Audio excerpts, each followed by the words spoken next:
Have you ever looked at a map of Africa and wondered why some of the borders are perfectly straight lines? The story behind those lines is a dramatic tale of power, ambition, and a mad rush for an entire continent. This is the story of the scramble for Africa and the Berlin Conference. Picture this. It's the late 19th century.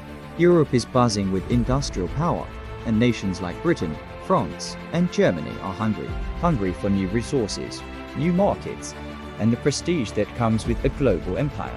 They all turned their eyes to one place, Africa. This sparked an intense, chaotic competition known as the Scramble for Africa. It was a free-for-all, with countries planting their flags wherever they could, often stepping on each other's toes. By the 1880s, the tension was so thick you could cut it with a knife. Europe was on the brink of war, not over land in Europe, but over territory in Africa. To avoid a massive conflict, the German Chancellor, Otto von Bismarck, had an idea. He called a meeting from November 1884 to February 1885. Representatives from 14 European nations gathered in Berlin. The goal? To set some ground rules for carving up Africa. But there was a massive, glaring omission. Not a single African leader was invited to the table. The fate of an entire continent was being decided by people who had never set foot on much of it. At the Berlin Conference, they made some key agreements. They established the principle of effective occupation. This meant that to claim a piece of land, a European power had to actually have a presence, their boots on the ground, a government office, something to show they were in control. This just lit a fire under the scramble, making it even faster and more aggressive.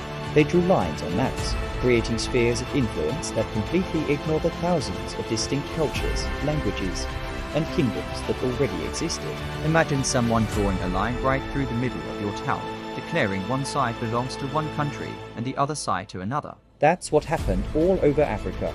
The conference also tragically recognized King Leopold II of Belgium's personal claim to the Congo, a vast territory he would rule with unimaginable cruelty. The Berlin Conference didn't start the colonization of Africa, but it put it into overdrive. Within just a couple of decades, by 1914, almost 90% of Africa was under European rule. This colonial period completely upended African societies. Traditional political systems were dismantled, economies were reshaped to serve European interests, and local populations faced brutal exploitation. The legacy of those arbitrary borders drawn in Berlin is still felt today. Many of the ethnic conflicts and political challenges facing modern African nations can be traced back to these lines on a map drawn by distant powers over a century ago. It is a powerful reminder of how decisions made in one room can echo for generations across an entire continent. Thanks for watching. If you found this piece of history interesting, be sure to like this video and subscribe for more stories that shaped our world.